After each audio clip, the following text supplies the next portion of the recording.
Let's talk about one of my most favorite subjects, money. Now, it's not because money is my most favorite thing, no.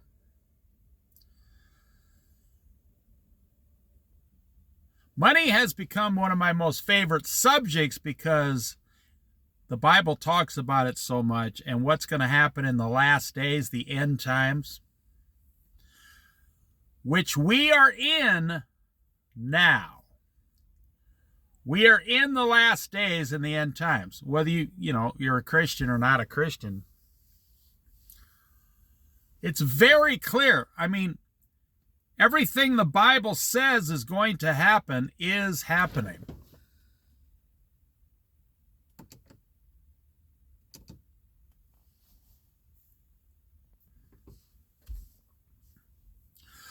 So even if you don't believe in that, let's just look at reality. You are financially drowning right now. And this is a video to encourage you. This is not I don't make videos that point fingers at people. I make videos on what the problem is and then what the solution is. Although very few people in America today want the solution. You just want the stuff. I mean, I was born in 1962. In the 1960s, the average person had 25% of what people have today in 2020s.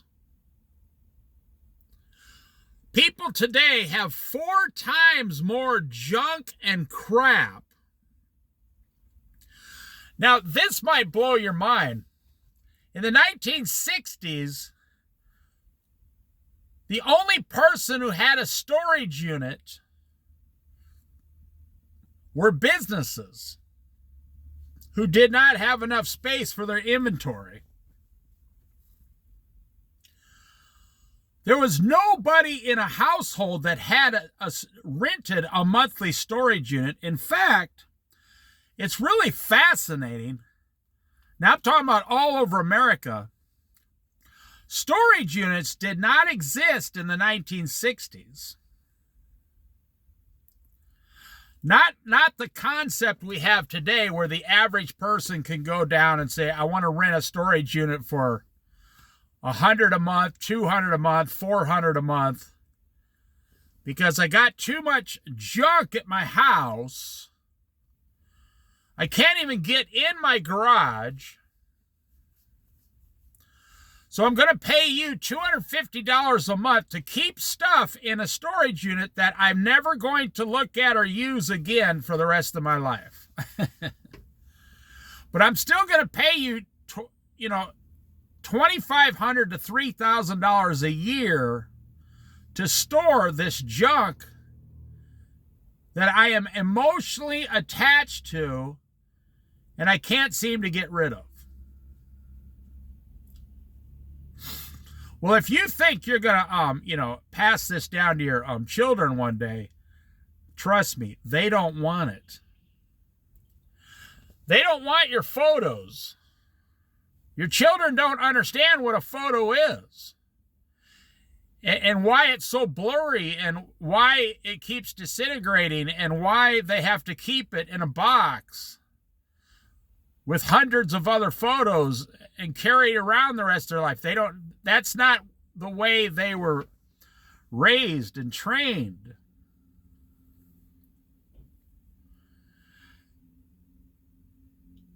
That's what people who are retiring now and asking their children, come on over to the house and pick some items you want.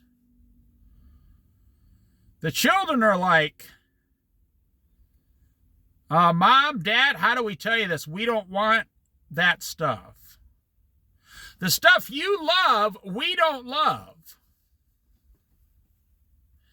We tried to tell you that when we were, teenagers, but you wouldn't listen to us. They see it as a burden, and it really is a burden. That was your life, your stuff. If you're done with that stuff, ask them if they want one or two things and give the rest away to the Goodwill, the Salvation Army, or some charity. Give it away. Or try to sell some on eBay if you want to go that way. Maybe you make a few $100s.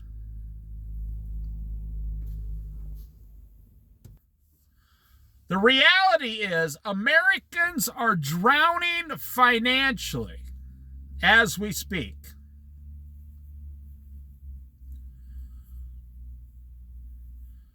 The price of a starter home in America is $420,000. They say it's going to go up by about 2% next year. The price of an automobile, brand new, just reached an average of $50,000, just reached a payment, a 7-year payment of $766 a month for 7 years. That house payment is financially destroying you. That car payment is totally destroying your life. You're going to pay $8,500 in payments for one car, and then your wife wants a car. You're going to pay $17,000 a year to have just car payments. That does not include insurance, gas, maintenance, oil changes, tires, your mechanic at $150 an hour. Wow.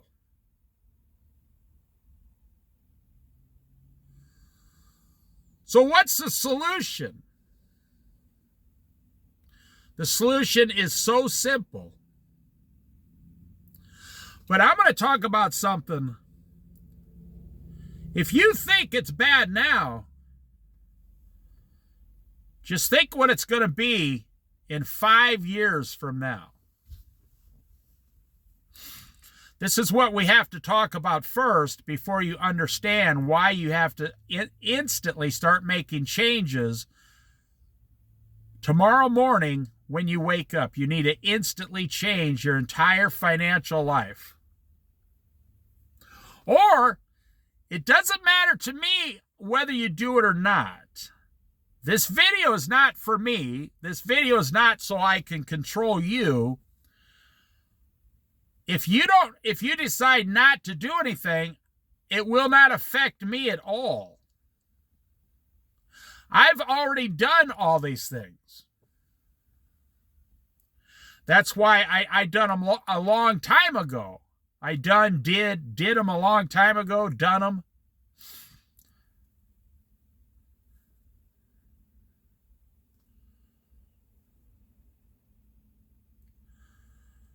I learned this a long time ago. That's why I know it works. But let me say, so you think you're drowning now. Do you think housing prices are going to go down in 5 years? Well, the answer would be no, they're not going to. Do you think your landlord's going to lower the price of your rent in 5 years? Wow. I'm telling you, it's getting scary, financially scary out there. I don't know how, I'm a Christian. This is a Christian channel mostly. I don't know how you guys survive without Jesus. I have no idea how you're surviving without Jesus Christ. Do you think the price of cars are going to come down in 5 years to the point to where it's really going to make a big difference in your life? Do you think that the big car dealerships are going to all of a sudden, see the light and lower prices 25%? Which would really not help you. That's the point. If they lowered the prices 25%, it would not help your life. All of a sudden, your mechanic's going to say, I'm going to just start charging you half for everything. If you had to go to the mechanic in the last couple years or 3 years, you know that the price of auto parts have either doubled or sometimes tripled.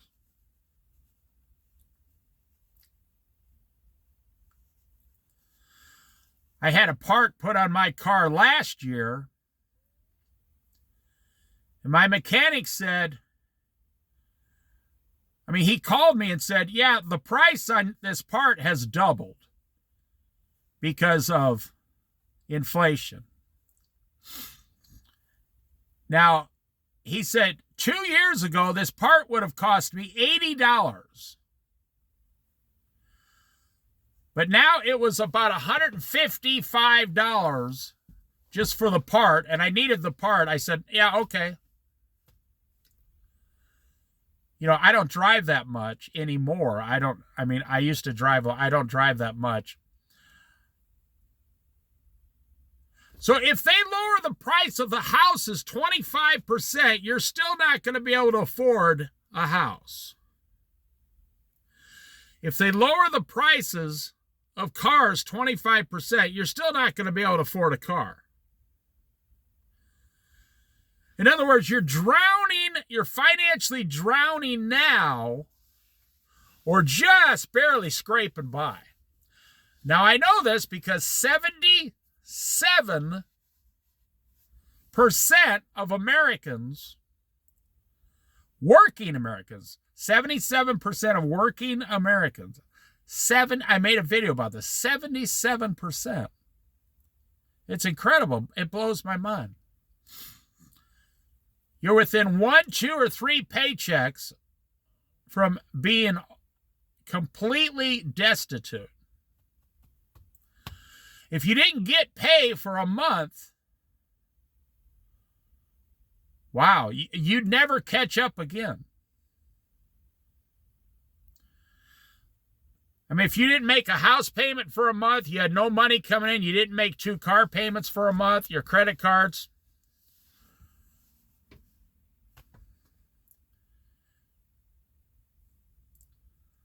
So let's look at reality. You know they're not going to lower the prices.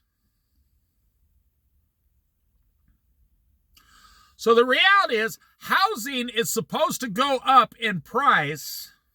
Well, the price of homes, the value of homes is going to go up, which means even if interest goes down a little bit in the next 2 years, the price of the house is going up, so the payments are still going to go up.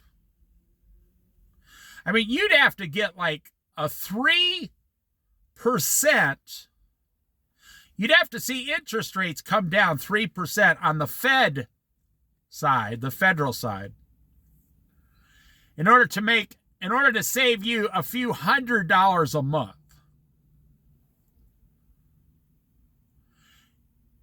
The average income in America now is like $77,000 per person. Now, I don't know who in the hell makes that. I've never made anything like that.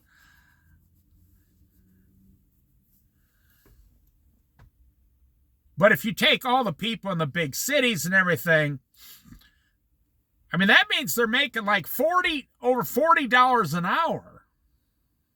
Wow. I don't personally know that many people making $40 an hour unless they work at the hospital. Everybody else is working at grocery stores, delis, running cash registers. They're making $20 an hour, $25 an hour for some jobs. I know there's a lot of people working construction and they're not getting any work. They might make $30 an hour in construction, but they're not getting any work. Construction has almost come to a standstill in this country. Nobody's selling houses. So nobody's building houses.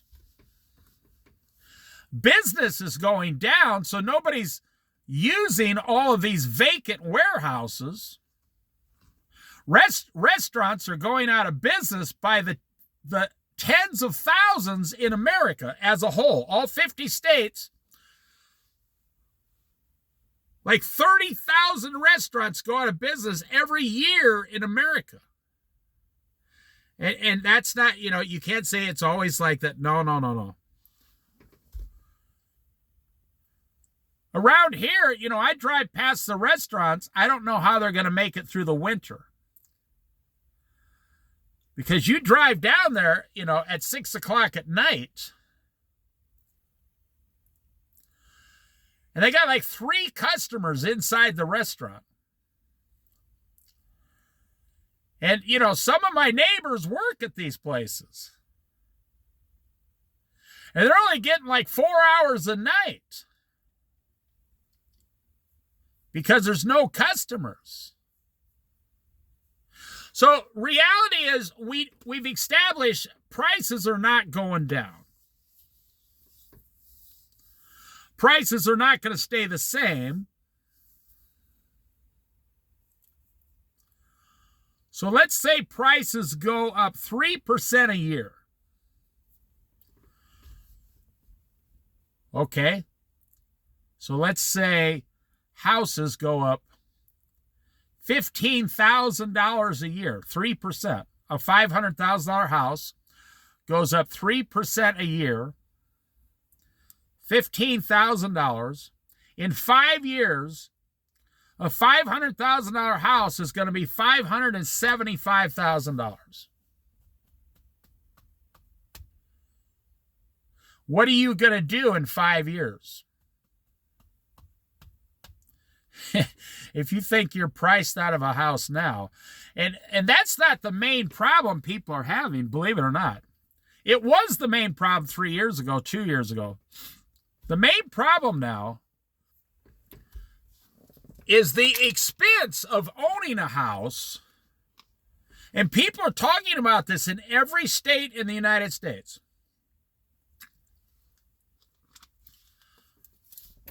The expense of owning a house, they say the average payment is around $2,500 a month. And now the expense of owning a house is $1,400 a month. You have to pay $14,000, $15,000, $16,000, $17,000 to maintain a house every year now. That's your electric, your water, your sewage, your garbage, your lawn care, your roofing, the paint on your house, the floors, the carpeting, the fixtures, the water heater. Everything combined in the average house costs $17,000 a year now. So how are you going to afford $2,500 a month payments, which is $30,000 a year? Now stop and think.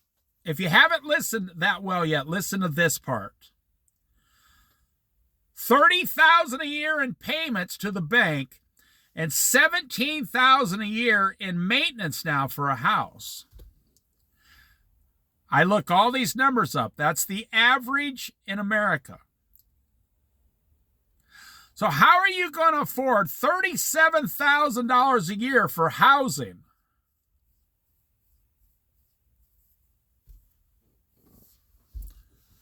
That's why people who already own their house at like 3% interest, and they only got like $150,000 left, they don't want to move.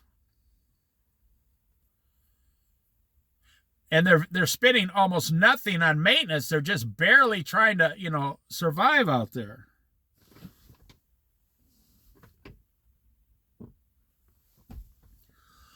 So let's say in 5 years, the house goes up 3%. 3% of $500,000, we'll just take that price.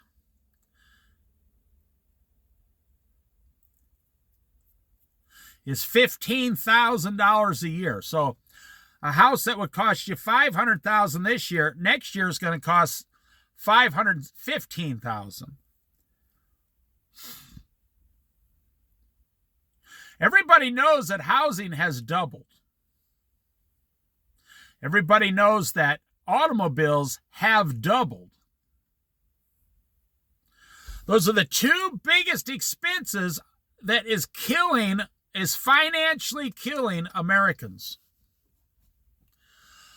You know, your paycheck did not double. This all happened in the last 4 years. So if you're making $20 an hour, you're not making $40 an hour now. If you're making $30 an hour, you're one of the lucky ones. You're not making $60 an hour now. Just because these other expenses went up, they didn't double your paycheck.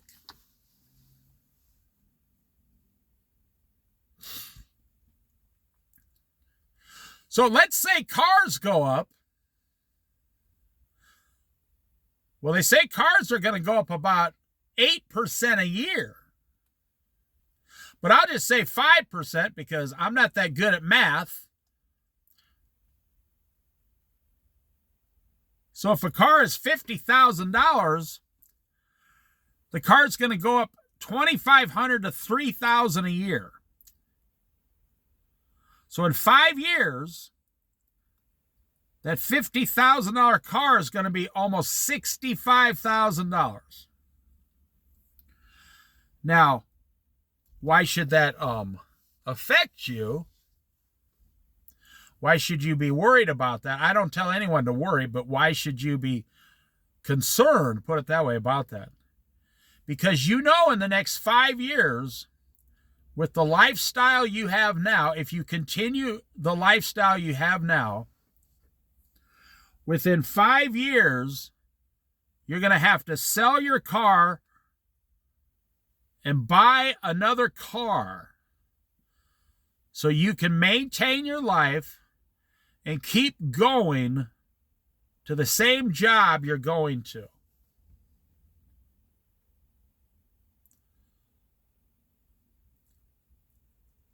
If you could, that's why you have a car, because you probably drive 10, 15 miles, round trip to work and back every day.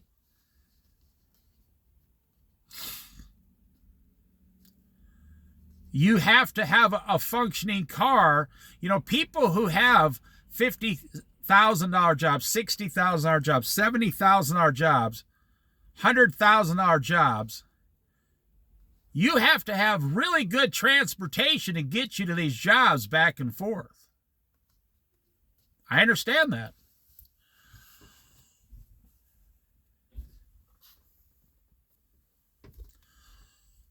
Okay, let's just say we agree that we established that within 5 years, everything is going to go up in price. And over the next 5 years, you're not going to get a 10% raise every year. No. Those raises only came because during COVID, they paid extra because they were screwing up the entire economy. And the government was putting a lot of pressure on people, these big corporations, to give these raises. Not everybody got these raises. The average person gets about 5%. Now, I know a guy who works at a hospital. He said the union is asking for 10% right now. They're going through negotiations right now. And the companies offer 2.5%. He thinks they're going to settle on about 5% eventually, which if you make $30 an hour at a hospital, you're going to get a $1.50 raise. 40 hours a week, that's $60 a week. So after taxes, it'll be $40 a week.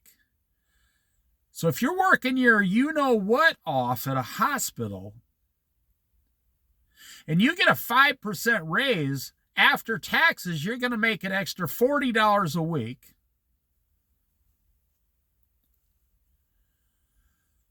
$160 extra a month.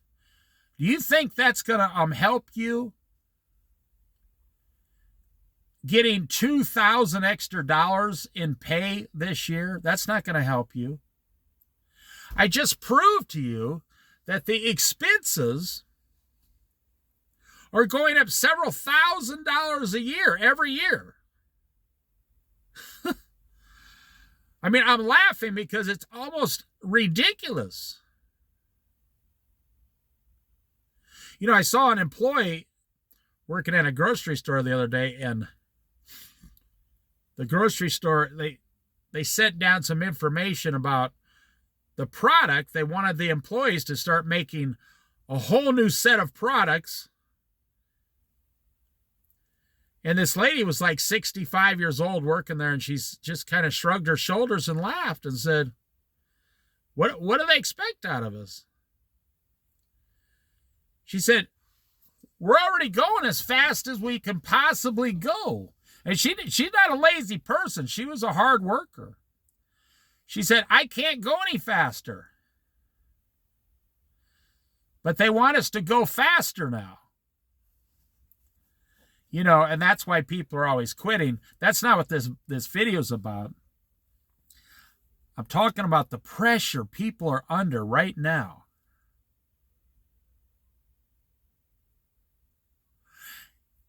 And you're going to, let's get to the solution. You're going to have to get to the point in your thinking. You're going to have to come to the reality in your thinking. You're going to have to, in your thinking, come to the truth and accept it. That in America, over the next 5 years, things are only going to get harder. As far as financial goes. Financially, in the United States of America, 2026, 27, 28, 29, and the year 2030. Everything is going to go up, up, and up. It's not going down. It's not going to stay the same. Now, but the good news is, if you accept this truth,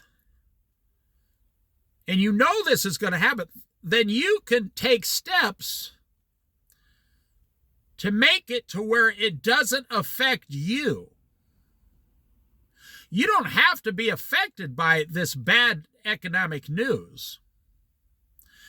And you need to learn to get rid of your feelings when it comes to money. You need to stop listening to your feelings when it comes to money, and you need to start listening to the truth about money. The actual, what is the truth of money? What is the truth of the economy? What is the purpose of money? Money is not designed to satisfy you. Money is not created to satisfy you. Money it's just economics. Once you learn to separate your emotions out of money, it won't bother you anymore. It's just numbers. Now, I understand if you're on the wrong side of the numbers,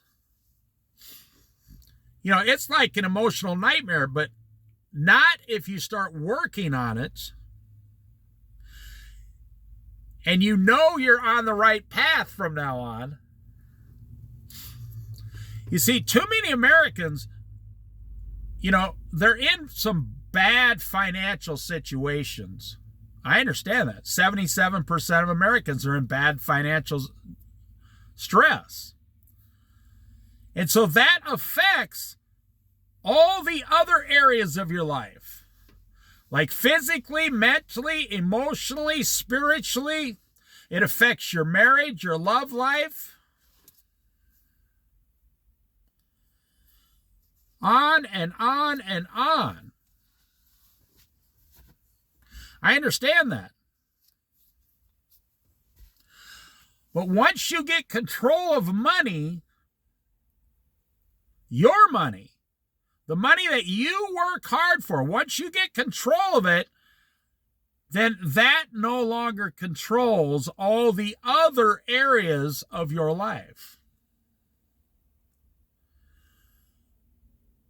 Once you get control of the finances, your health improves, your sleep improves, your digestion improves. Once you get control of money, your mind is free and clear. Once you get control of the money, you can work on your spiritual life, and your spiritual life improves.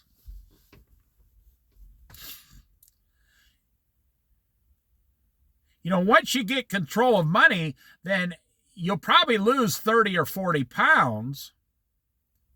It's very hard to lose weight when you're stressed out. I mean, it's actually one of the top 3 things why people have struggle losing weight is because of stress. When your body is stressed, almost like a rabbit being chased in the woods by, a coyote. When your body is stressed, I mean, it's a thing that only God can describe how he made the body. But when you're in stress, your body completely stops and goes into a survival or flight mode. And if you're in this stress every day because of finances, 30 days a month, all year long, you can't lose weight. You can't enjoy life. You lose your thankfulness. You start losing your hope, which is not, money was never designed to destroy your life. Money is just a tool. It's just financial numbers. It's just 1 + 1 + 1 +, that's all it is. Money is just 1s, 5s, 10s, 20s, 50s, and 100s. That's all it is. And I will tell you, I'll give you some hope here, the truth. Once you get a full control of your money, it's one of the greatest joys in America. Now, let me tell you how to do that. For me, personally, I'm a Christian. So I'm going to tell you the best way is to start with Jesus Christ as your Lord and Savior. And the second thing, start praying. And the third thing is start reading the Bible. Now, if you're not a Christian, I don't tell people to read the Bible, because if you're not a Christian, you won't really understand it. But if you are a Christian, there's more phrases about money in the Bible than almost everything else. The Bible is just completely full. Like the Bible everyone knows, the Bible says the borrower, those who borrow money, the borrower is slave to the lender. The person who borrows is slave to the banker or the credit card company or the auto parts company or the mortgage. You're a slave to it. You've sold yourself into 7 years of slavery for your car. You've sold yourself into 25 years of slavery for a mortgage. And that's if everything goes perfect and you don't ever borrow any money against your equity. You don't take out a HELOC. You don't take out a second mortgage. You take a personal loan.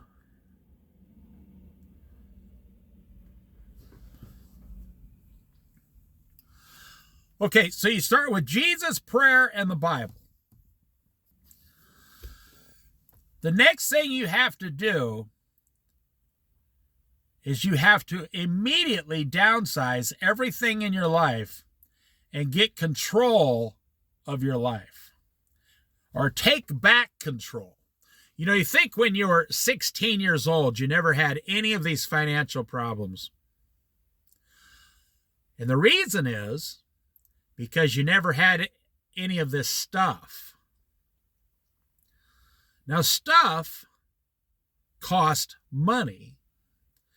At 16 years old, you were just happy to have anything. You never had stuff. You never had bills. You never had payments. You say, well, I lived with my parents. No, that's not an excuse, because I know a lot of 40-year-olds who live like 16-year-olds and they're very happy. In other words, they got a one-bedroom apartment. They go to a job that they like, or they make themselves like it. Well, the reason they like it is because they bring home $40,000 a year and they live on $20,000 a year and they save $20,000 a year. So that's why they enjoy going to work. They got time to cook their meals and eat every day. They don't eat out. They own a used car and a bicycle. I actually know quite a few people who do this. And more people are coming to this now.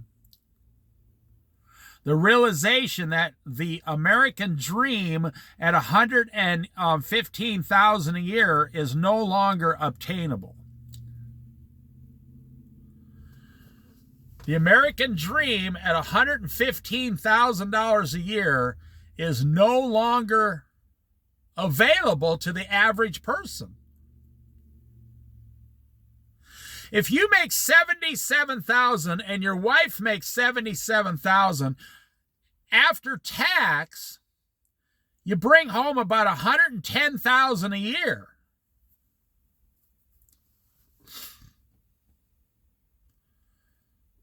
Well, the American dream, they say, is like $115,000 a year. So even if you both make a great amount of money after taxes and 2 autos, housing, childcare, you're broke. You're doing all of that to, at the end of the year, the only money you might have saved was in your 401k. But like I said, I know single guys who bring home $40,000 a year and they save $20,000 a year. You say, well, how can they do that? It's very easy. You get a $900 a month apartment, about $60 for electric, $60 for a cell phone, $60 a month for auto insurance, $60 for gas, and then their food. They live on $1,500 a month, or about $1,600 a month. They live on $20,000 or less a year.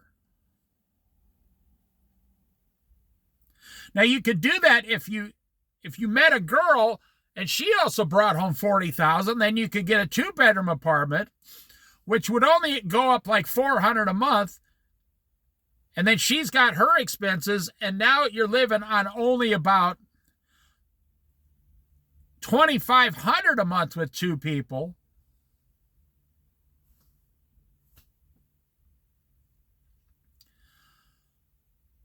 But you're bringing home $80,000 a year as a married couple. And you're living on 30. You don't go from 20 to 40. No, the extra person, you already got the apartment and everything, so it only goes up about $10,000 as long as she has a used car. And no bills, 100% debt-free. Well, even if it went up to $40,000, instead of saving 20, they could now save 40. So let me recap this real quick, and then I'll end the video. Hopefully before 45 minutes here. What's the solution? I'm just going to tell you what's the solution that was the solution in my life. Jesus, prayer, Bible, 1 hour a day out of the Bible. I read the Bible about an hour a day. I have 500 Bible studies on this channel alone. Jesus, prayer, Bible, downsize your life I mean like by 80%. All the possessions me and my wife own, we're in our early 60s. All the possessions in our life could literally fit in an 8 by 10 foot U-Haul trailer that would pull behind a car. One of those small 8 foot by 10 foot trailers. Everything we own would fit in there. And we are happy. We live on less than we make every month. We are 100% debt free. We only have one cell phone between us.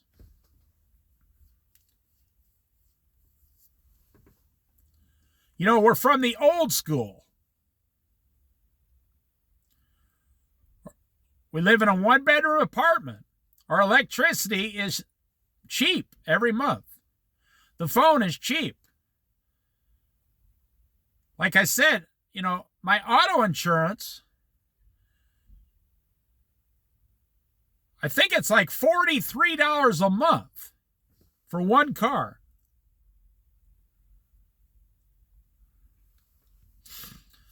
We own a used car. Never had a house payment, never had a car payment. And man, I tell you, I saw the writing on the wall 30 years ago. I knew exactly what was going to happen in America. People say, well, you should have bought a house. Then it would have doubled in value. 30 years ago, a $200,000 house would have cost you, with interest and payments to the bank, and so let's say a $200,000 house is now worth $600,000. And with repairs and all the maintenance and everything, that house would cost you close to $800,000 in 30 years. I would have lost money. I would have lost $200,000. But if you, instead of making all that stuff, if you would have just rented a one-bedroom apartment and then put the extra in a bank, the extra $500, $600, $700 a month in a bank for 30 years, in a mutual fund with what the stock market's done, you'd have over $1 million cash on you. Now, I did not do that. I've made mistakes in the past, like everybody else. That's how I can make this video, to tell you. But I've been debt-free for a long time. But if you would have just put that extra money in the bank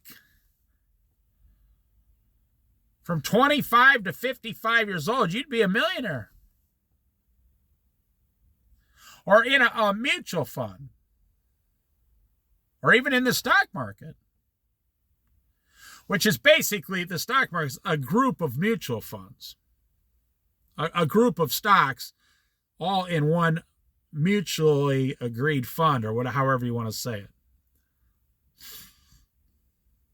I mean, even if you bought United States savings bonds for the last 30 years, you'd still have more money than you would have had by buying a house, and it triples in value.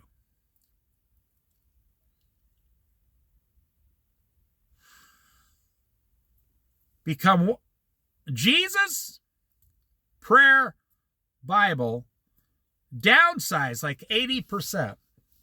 Then, before you become debt-free, start saving. Now, it's not going to cost you anything to downsize. That's actually going to make you money. So my advice, you know, some of these financial so-called experts, they say, just put $1,000 in an emergency fund and start putting 100% of everything else into paying off your debt. Well, I don't know anybody, you know, I don't know any emergency that can be solved for like $500 or $1,000 in today's society. If you're going to go that route, I would say put $5,000 into an emergency fund. And then if you want to start putting everything else towards your debt, go for it. But at least you got $5,000. You know, it's pretty sad in today's society. And the politicians, they're not doing anything about any of this. And I don't expect them to. I've never seen a politician help me since the day I was born. And I got nothing against politicians. I'm not a Democrat. I'm not a Republican. I'm a Christian in the middle. The only person that's helped me is Jesus Christ and my own two hands, my parents, and my wife.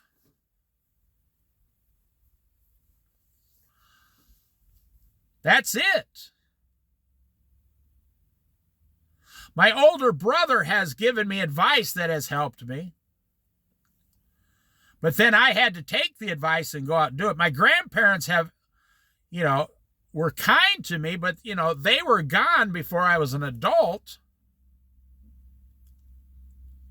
It's not the government's job to help you. It's the government's job to take taxes and then build roads so we can drive on them.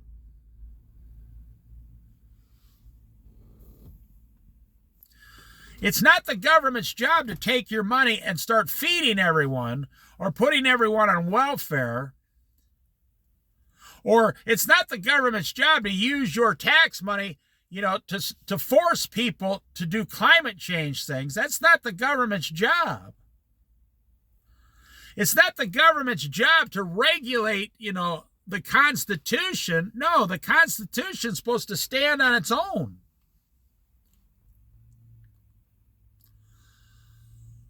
That's why we're having all these problems in the world today.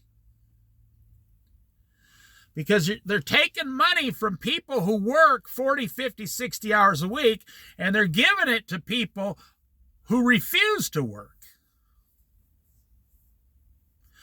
But that's been going on since the early 1980s is when welfare really started taking off.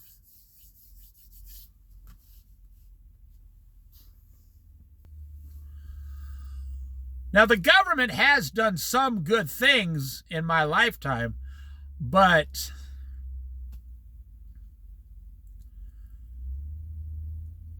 I think they mostly mess things up more than they fix things.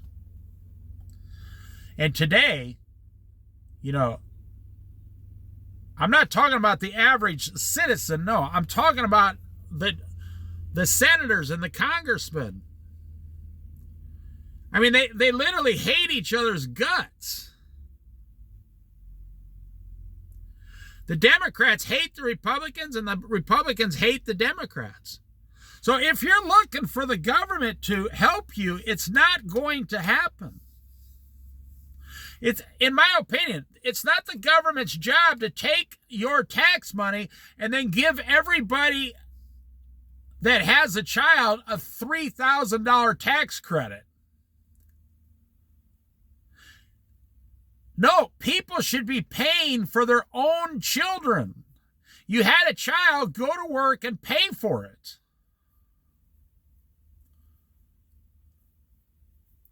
That's actually the solution to healthcare in America, the problem. If the government completely 100% gets out of the healthcare subsidy business, health insurance companies will have to be like everybody else, competitive. They'll now have to compete against each other. If the government gives them 50% of their yearly income, they don't have to compete. But if they have to compete for customers in the future, like the auto insurance companies, that's why auto insurance is actually very low in America. The healthcare companies would be the exact same way if they had to compete for customers. I mean, you own a business, you got to compete for customers against the businesses down the street. The health insurance companies would have to do that too. And then after that, then hospitals would have to do it. you would actually see hospitals lowering their prices. Now, one of the main reasons hospitals are so expensive, since we're on the subject, and I'm talking way too long, but one of the reasons is because no matter whatever the hospital charges, the government pays about half. So the hospital could say, this procedure costs $25,000, and the government says, we pay $14,000 for that and not a penny more. Take it or leave it. See, they got the whole system screwed up. It'd be like if you're in the business of selling tires, you own a tire shop, and the tires are $300 each, but you know the government's only going to give you half of what you sell the tires for, so you tell the customer the tires are $600 each. And the government says, no, we're only going to give you $300 each. And you say, well, that was my original price before the government got involved, so I'll take it. That's what's going on with healthcare. I mean, if you've ever had to go get anything done at a doctor's office, I mean, what do we have in America? Like 500,000 different health insurance companies in America? I mean, it's literally hundreds of thousands of little insurance companies. Can you imagine the people up in the hospital trying to figure out who's going to pay who? Wow, that's incredible. And how do they get paid? Every time you go to the doctor or something, one of those front the women at the front of the office, they have to call that insurance company and make a claim on your behalf and wait to see if you're going to get paid or not. They're going to get paid or not. The whole system is upside down.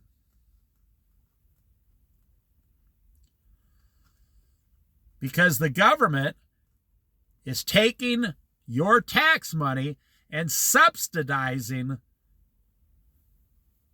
the insurance companies.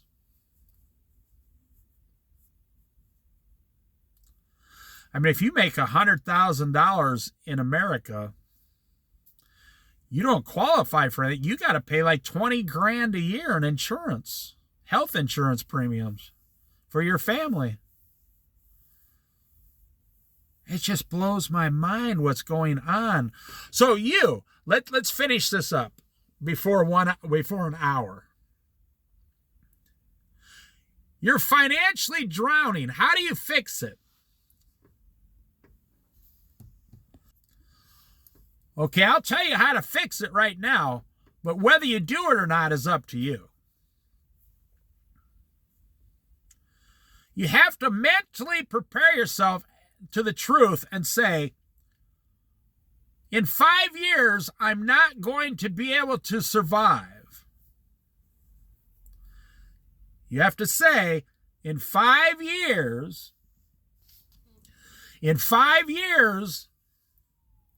I'm going to be paying about 25% more than I am right now today in every single area. And you're going to say, I'll be drowning. I'll be financially drowning. You hear all the sirens in the background?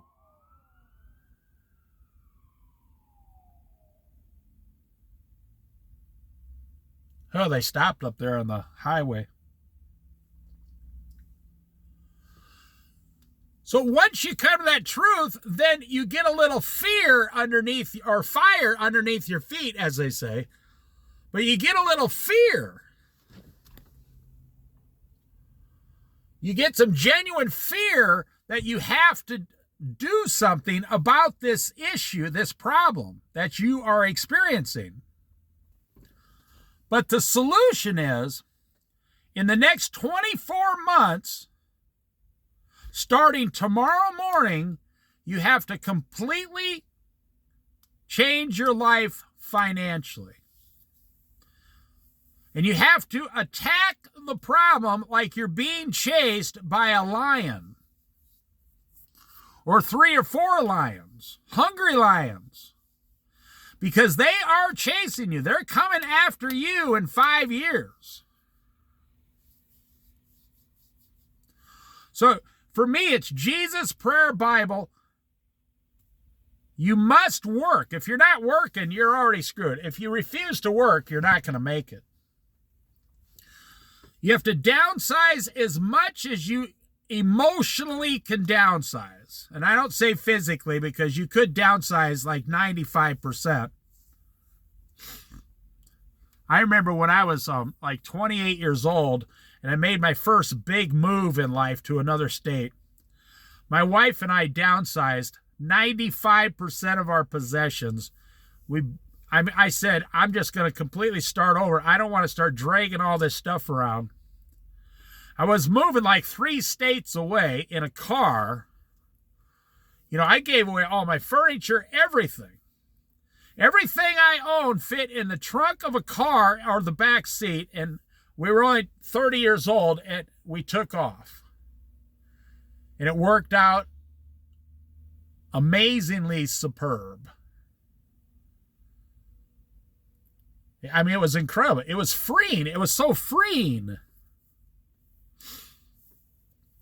And we used our possessions to bless a lot of other people, you know.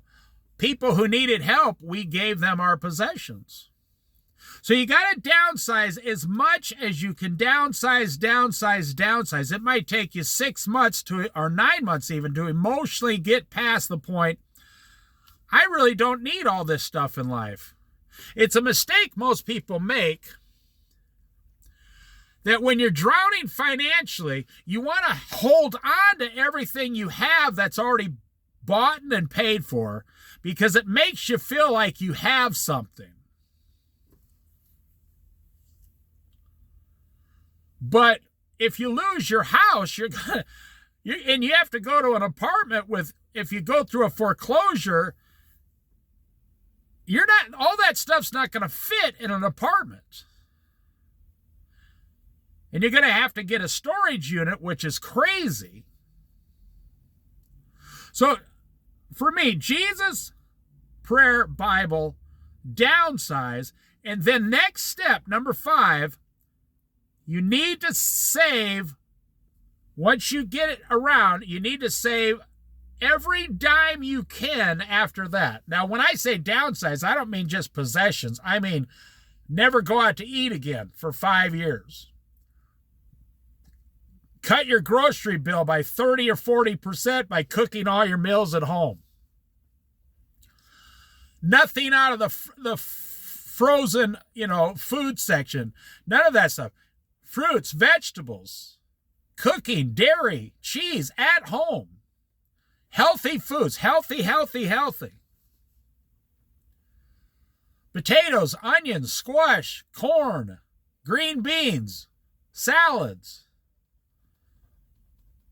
Whole wheat bread.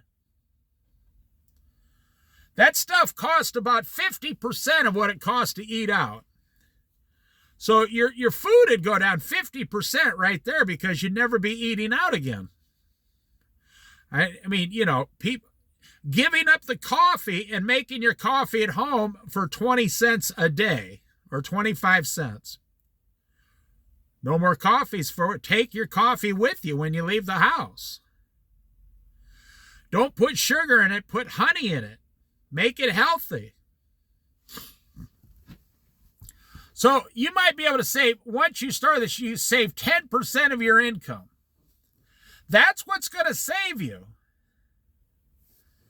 And you're paying off your debt. Okay, you got everything downsized. And now you're saving, let's say your household brings home $70,000 a year. And now you're saving $7,000 a year. But in like 6 months, that's going to grow to like $12,000 a year. Okay, so you got like, because it's going to, the more you save, the more you'll want to save, the more you'll want to save, the more it will increase. And then when you pay off like one small credit card, let's say you got a $3,000 credit card, you pay that off. So instead of making those payments, now you can save more money. And you get to the point where you have like $10,000 in the bank all the time. Now you sell your car, one of your car payments, you sell it, you get rid of it, and you go down and buy a $6,000 used car that will last you 3 or 4 years. Something with like 130,000 miles on it for $6,000. You got to look a little while. You got to do all this stuff in advance. Then you can sell your car, and now you're saving an extra $600 a month on that payment. So now you can put $300 of that in the savings and increase your savings $4,000 a year, and put the other $300 a month, $4,000 a year, into your debts. And let me finish by saying this. So what is going to be the goal here? The goal is you wake up in 5 years, you got tens of thousands of dollars in the bank, you're downsized like 70% of your whole life, you even sold your house and bought a smaller house. Or if your kids are teenagers, and they're going to be out of the house soon, you can go buy a $150,000 2-bedroom condo. Yeah, they still exist out there. You can buy a small 2-bedroom condo where you and your husband, you and your wife are going to live after the kids have gone out on their own. And just tell your children, yeah, you're going to live in this condo for a couple years, 3 years, 4 years, and then me and your mother will live here. And tell them, we're downsizing, we're changing our life. See, the goal is to wake up in 5 years completely debt-free, completely downsized. You have no payments of any kind. You don't need credit cards. You pay cash for everything. You sold your house. You took all the equity out of your house and put it into a small 2-bedroom condo, and now you're debt-free, and now instead of a mortgage, now you're paying about $600 a month on a condo is all. But now, in 5 years, you and your wife are saving $40,000 a year. Now, I'm going to finish with this. I'm done. That's the solution. I told you the solution several times. It's a simple solution. There's nothing else to it. But here's what's going to happen. In 5 years, there's going to be 2 groups of people in America. Those who have prepared in advance, and you can live on $30,000 a year. So, anybody can go out and make $30,000 a year, and then your wife makes $30,000 a year. The first group is still going to be saving about 50% of their income every month in 5 years because they worked on it for the next 5 years. The second group in America are going to be those who did nothing for the next 5 years. And they kept borrowing and borrowing and buying and purchasing. And they're going to hit, within 3, 4, 5 years, they're going to hit a brick wall financially. They're going to say, it doesn't matter because houses cost so much I can't afford one. It doesn't matter because cars, are $75,000 for an average car. I can't afford one. In 5 years, today, 2025, the average car payment just hit $766 for a new car. payment. I laugh because when I was 30 years old, I could buy $750 cars any weekend I wanted, and they would last 3 years. This was 30 years ago. I could buy $600, $700, and $800 cars. Yeah, the whole car was only $700, and it would last 3 years. I'd drive it around for 3 years. Today, the car payment is almost $800 a month. The car I'm sitting in right now cost me $1,500. I put about $1,000 into it in 3 years. And it's weird to me because of how much the prices are going. Now the car's worth like $2,500. But it's not really. It's just what, the desperation of the financial markets. I saw a truck. This really pisses me off, and you too. I saw a truck for sale here in Oregon, down south somewhere on Craigslist. It was a 2005 truck. Now, I looked up the price of that truck, brand new, 20 years ago. It was $38,000. It's a nice truck. $38,000 for this truck 20 years ago. The truck was for sale at an auto lot, a big auto lot, like a Chevy dealer. And it was still in mint condition. It had 160,000 miles on it. It wasn't a diesel. It was just a regular gas truck. 160,000 miles on it. And they were asking $46,000 for the truck. And they're probably going to get it. Now check this. They were asking $8,000 more for the truck today than the truck was brand new 20 years ago. That's how screwed up the automobile industry is today.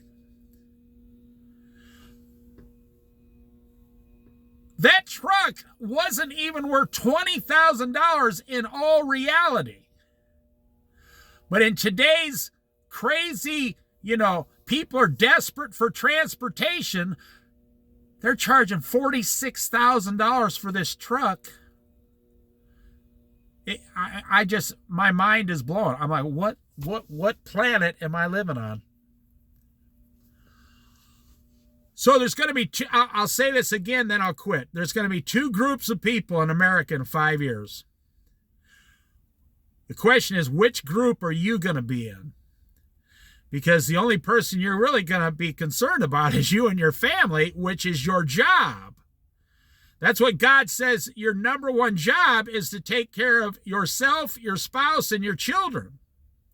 Not your parents, not your brothers and sisters, not your in-laws. No, your job is to financially be responsible in the eyes of God. Now, let's think positive. Do you know how awesome it would be if you woke up in 5 years completely debt-free? You both bring home $40,000 a year. You could save 50% of your income. You owe no debt, no mortgage, no nothing. And now think about how light your heart would be, how light and free your mind would be. Sadly, you're watching everybody financially struggle around you, because not many people are going to do this. I'd say about 25% will do it and 75% will not do it. Which is sad to see your family, neighbors, and everybody struggling. But you're going to be putting $40,000 in the bank every year during financial hard times. And when I say financial hard, I mean inflation. Everything's going to go up 5%, 5%, 5% a year for 5 years. That's 25% more than it is today. That's how I live my life. Jesus, prayer, Bible, downsize, 100% debt-free, eat healthy. I just lost 70 pounds this year. I have videos about it on my channel, but I lost 70 pounds this year. So yeah, I'm taking this very seriously. I feel fantastic. I'm 63 years old. I lost 70 pounds. So eat 100% healthy and save money. And then if you go to church, give money to your church to spread the good news of the gospel of Jesus Christ and to take care of your church and your pastor. That is how God wants you to live.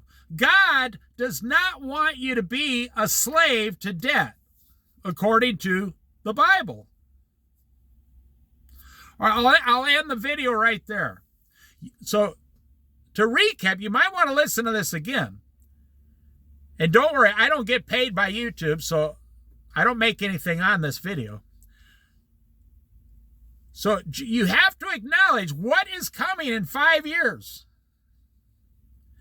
And what am I going to do about it for 5 years over the next 60 months starting tomorrow morning?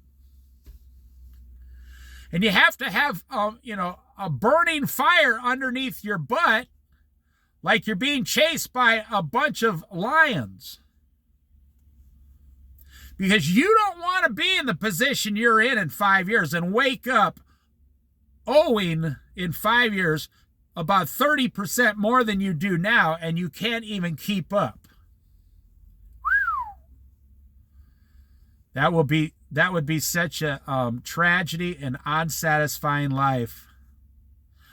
But as I say, 75% of the people are going to take that wide road of destruction, and only about 25% are going to go on the narrow path that leads to a better life. Well, the Bible says, or leads to eternal life. But I'm talking financially, only about 25% will take the path that leads to a better financial existence, which affects every other area in your life. Can you imagine just waking up every day and saying, man, I can't wait to get to work. I have purpose. I have no anxiety, no stress. I have full purpose. I love life. I love my wife. I love my children. I love saving money. I love giving, money to the church every year. I love serving the Lord. I love being healthy. I love living this way. Well, 77% of Americans are within 1, 2, or 3 paychecks away from destroying themselves. If they didn't get a paycheck for 3 weeks, 77%, that's only 21 days. What was it? 55% of Americans do not have $3,000 in a savings account. Wow. I looked up how many people have $50,000 in the bank. I think it's 26% of Americans have more than $50,000 in a bank.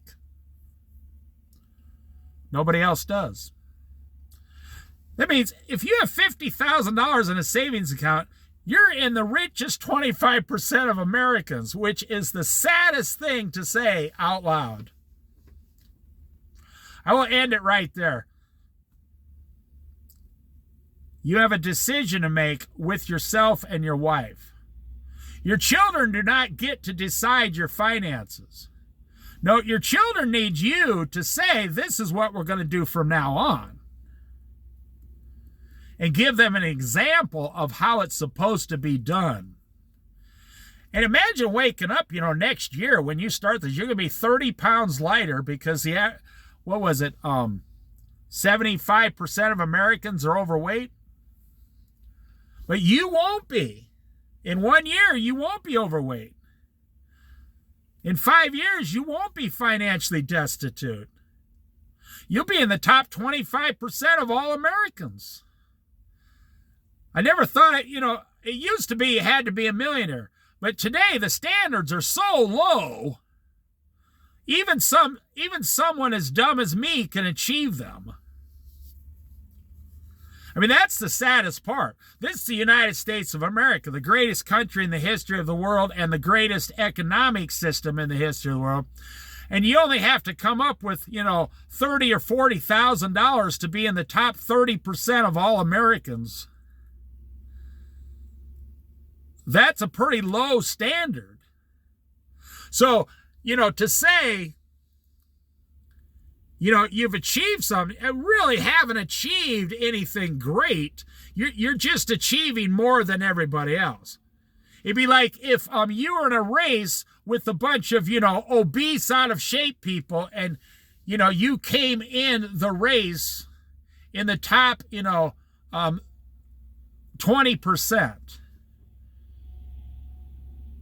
That doesn't mean you're a fast runner. It just means you're faster than all of the other people who are doing way worse than you. When I say you're in the top 25% richest people in the world, that's really not something to be proud of, because you're competing against 50% of the world lives on less than $25 a day. And those are the people you're doing better than. That's not saying much. That's what I'm saying. It's not like jumping up and down. No, this is something you should be like, if anything, I'm required to do better than those people, because I had the privilege of being born in America and making 50, 60, 70,000 a year. But you want to know what the sad part is? 77% of Americans are doing worse than some of the third world country people. I think I'll just end it right there.